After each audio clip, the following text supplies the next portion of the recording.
Bueno, me presento, mi nombre es María Isabel Cáceres, estudiante de la Universidad Tecnológica Indoamérica y me encuentro cursando actualmente una maestría en Psicología Clínica. El día de hoy nos encontramos aquí con la psicóloga Ivette Fierro de aquí del Centro Neurocognitivo Integral CENI. Buenas tardes, gracias por su tiempo de antemano. Primeramente, le comento, el propósito de esta entrevista es conocer cómo el centro aborda el tema de lo que son los primeros auxilios psicológicos, ya habiendo dialogado e identificado en el mismo pueden darse crisis ya sea de tipo emocionales o conductuales que pueden manifestarse, como usted me había comentado, en niños con trastorno del espectro autista y otros trastornos del neurodesarrollo. Esta información nos permitirá comprender los protocolos de los primeros auxilios psicológicos y fortalecer así estrategias de más apoyo aquí en el centro. Me permitiría realizarle las siguientes preguntas, lo que le acabo de comentar. ¿Me podría comentar qué tipo de población atiende el centro y qué diagnósticos del neurodesarrollo son los más frecuentes? Nosotros trabajamos principalmente con niños desde los 2 años, 2 años y medio, hasta aproximadamente los 15, 16 años de edad. Trabajamos con pequeños que vienen, claro, con problemas conductuales, de lenguaje, que finalmente en un diagnóstico adecuado terminan siendo muchas veces trastornos del neurodesarrollo. En general trabajamos principalmente con el trastorno espectro autista, TDAH, problemas de conducta, problemas emocionales y también trastornos de lenguaje. En su experiencia, ¿qué tipo de crisis o situaciones críticas se presentan con mayor frecuencia en los niños con TEA u otros trastornos del neurodesarrollo? Bueno, aquí nosotros sí tenemos diferentes tipos de crisis, todo va a depender de cada pequeño y el grado, por ejemplo, en el diagnóstico de autismo, el grado que ellos tengan. Por ejemplo, en un grado 3 pueden haber muchas crisis por el tema conductual, sí puede darse, pero también por un exceso de estímulos sensoriales. Entonces las crisis pueden darse muchas veces por estas situaciones en los niños con trastorno espectro autista. Entonces nosotros vamos trabajando en base al perfil de cada pequeño. Cuando ocurre una crisis, por ejemplo, ya sea una crisis de ansiedad, berrinches intensos, episodios de desconexión o autoagresión, ¿qué procedimientos o acciones iniciales aplica el personal para contener al niño? Primero, siempre es importante analizar el perfil de cada pequeño. Cómo está el tema de comunicación, qué estímulos sensoriales le pueden estar afectando o qué situaciones fueron las que detonaron esta crisis, ¿no es cierto? Entonces, nosotros primero, si por ejemplo estamos trabajando en grupo, le sacamos al pequeño a otro espacio, por eso tenemos nuestras aulas sensoriales también, porque por ejemplo, si un pequeño tiende a ser agresivo, nosotros, claro, tenemos estos espacios que tienen colchonetas para que ellos no se agredan, también vamos entendiendo el nivel de comunicación de ellos y vamos trabajando en base a eso, ¿sí? Entonces nosotros siempre analizamos el perfil de cada pequeño y en base a eso vamos actuando. Habiendo dialogado también lo anterior, ¿existen señales específicas o comportamientos que los educadores o el personal suelen observar antes de que se desencadenen?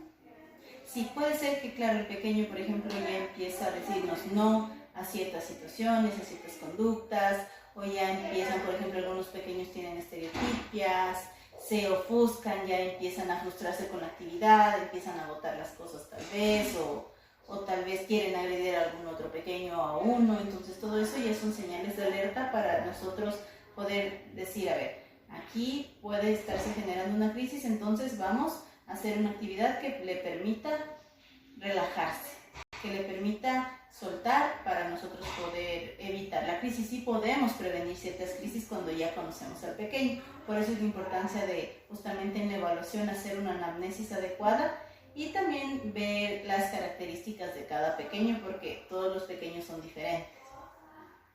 ¿Me podrías también describir cuáles son los eventos más frecuentes que generan crisis aquí en el centro? Bueno, algunas veces sí es el tema conductual, cuando algún pequeño no quiere hacer alguna actividad o le cuesta, puede desencadenarse de un berrinche, por ejemplo, de no querer hacer algo, una crisis puede llegar a pasar. Otras veces es ante la frustración, cuando intentan hacer alguna actividad y no les sale, eso puede desencadenar una crisis porque no saben todavía muchas veces cómo manejar la frustración. Otras veces puede también desencadenarse ante sonidos, ante texturas que no les gusta y también ante diferentes situaciones sociales que también les genera estrés. Puede desencadenar también una crisis. ¿El centro cuenta con un protocolo formal de primeros auxilios psicológicos o guías de actuación ante estas crisis, ya sea de tipo emocional o conductual? Si es así, ¿me podrías describir brevemente cómo se aplica? Claro.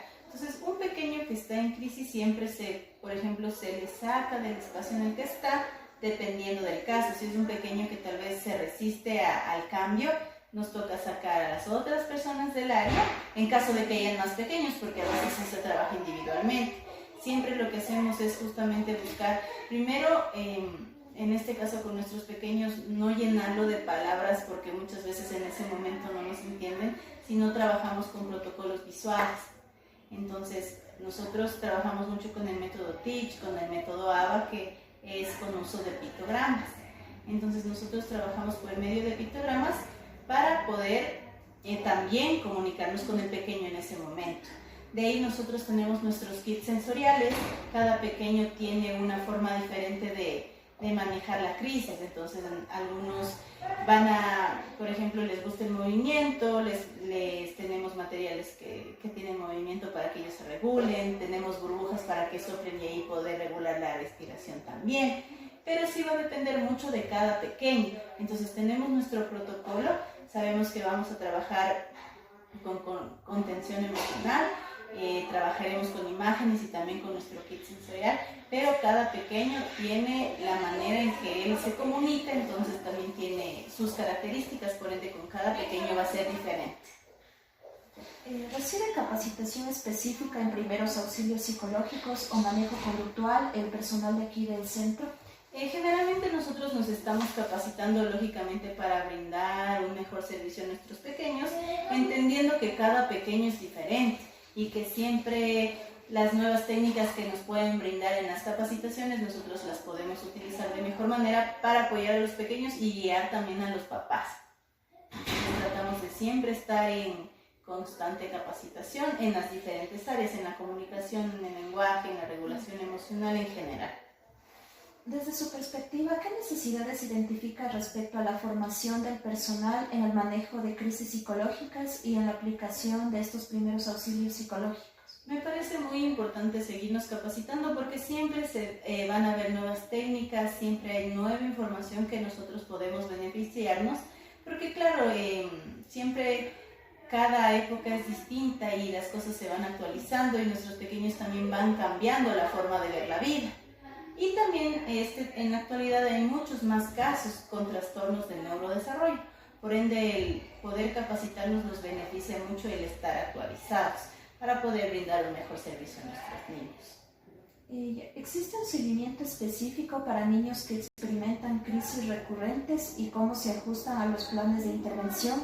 Digamos, en este caso, a medida que los niños crecen o desarrollan nuevas necesidades emocionales o conductuales. Bueno, aquí sí es muy importante, siempre se les dice a los papás que los pequeños que tienen principalmente un trastorno del neurodesarrollo necesitan seguir terapia constantemente, ¿sí? No pueden dejar principalmente por el área emocional, justamente porque los cambios que se van presentando en la vida pueden generar nuevamente crisis ante las diferentes situaciones. Y sí es importante entender que, por ejemplo, en el autismo hay diferentes tipos de crisis.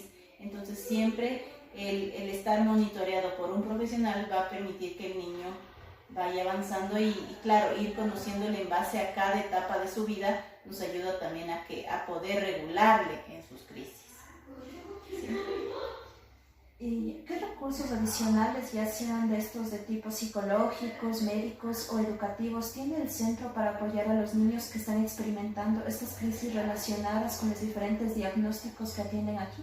Bueno, nosotros trabajamos principalmente con la terapia cognitivo-conductual, ¿sí?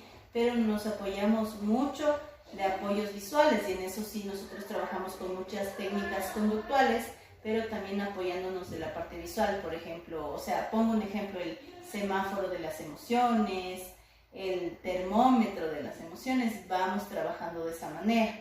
Entonces nosotros nos apoyamos de estas técnicas principalmente visuales para poderles ir guiando en casa, obviamente aquí se aplica en terapia y se guía en casa también, y eso también se aplica en la escuela muchas veces porque al final nuestros pequeños rotan por las diferentes áreas, no solo están en casa y en terapia, sino también que están dentro del sistema educativo. Entonces vamos buscando metodologías que se pueda aplicar también dentro del sistema educativo, como son las tarjetitas de colores, el rojo es alto, el amarillo es pienso, el verde actúo. Entonces te pongo un ejemplo de qué técnicas nosotros podemos ir trabajando en el tema conductual para evitar una crisis, justamente. El centro colabora aquí con otros profesionales como psicólogos, terapeutas ocupacionales o psiquiatras para abordar las crisis emocionales y conductuales de estos niños. Si es así, ¿cómo se organiza esta colaboración? Nosotros dentro de CENI consideramos muy importante el trabajo multidisciplinario, porque muchas veces, claro, nosotros trabajamos en nuestras áreas de especialización, pero por ejemplo, cuando un niño, un pequeño necesita un refuerzo psicopedagógico en el tema de procesos de lectoescritura, por ejemplo, pedimos ese apoyo en la parte externa. Cuando ya vemos en el área conductual que necesitamos el apoyo de psiquiatría o de un neurólogo pediatra, también pedimos, justamente nos comunicamos mucho con los otros profesionales para poder guiar. En el tema de psicología, también en el tema del trabajo con papás, también derivamos a otros psicólogos externos para que nos puedan ayudar en el proceso con padres, ya que nosotros trabajamos principalmente con los niños y obviamente asesoramos a los padres en el tema de la crianza, pero hay muchos papitos que también necesitan trabajar el área emocional. Entonces derivamos a otros psicólogos y por lo general siempre estamos comunicándonos para poder hacer un trabajo adecuado. Y finalmente, como última pregunta, me gustaría consultarte lo siguiente. ¿Hay algún aspecto que le gustaría agregar sobre la forma en que el centro maneja estas crisis de tipo emocional y conductual en los niños con diferentes trastornos del neurodesarrollo? ¿Cómo ve la evolución de estos protocolos en un futuro cercano y qué sugerencias o recomendaciones usted propondría para mejorar la atención en este tipo de crisis en el contexto de su centro? Bueno, sí es muy importante siempre la capacitación constante, porque como sabemos, siempre va a venir a nuestro centro un pequeño con tal vez un diagnóstico que nosotros no hemos trabajado, y el poder estarnos capacitando continuamente va a permitir que nosotros podamos brindar y darle al pequeño el apoyo que necesita, lógicamente igual que a sus familias. Sí, entonces eso es como algo que nosotros, claro, sí lo hacemos, pero lógicamente es algo que no se puede dejar de hacer en el tiempo porque es muy necesario. De ahí nosotros justamente por eso mismo aquí hacemos una evaluación, emitimos el diagnóstico, analizamos el perfil de cada pequeño para poder dar una atención de calidad e intervenir adecuadamente ante las diferentes situaciones. Entonces lo que yo considero que podemos seguir avanzando es en el tema de capacitarnos constantemente, que sí nos ayuda mucho a crecer como profesionales para brindar un mejor servicio. Pero dentro del centro sí contamos con los protocolos para poder intervenir, pero cada pequeño es diferente, entonces siempre el poder ir aprendiendo nos ayuda a apoyarles a ellos mucho más. Bueno, muchas gracias, Ibe, por haber compartido esta información en esta entrevista. Tu perspectiva es invaluable para entender cómo el centro aborda este tipo de situaciones críticas, ya sea en crisis de tipo emocional o conductual que se están manifestando en estos trastornos del neurodesarrollo, y poder mejorar la intervención desde un protocolo, como te había comentado, de lo que son los primeros auxilios psicológicos en este tipo de crisis. De antemano, un agradecimiento por la presente entrevista realizada. Muy amable. Con mucho gusto.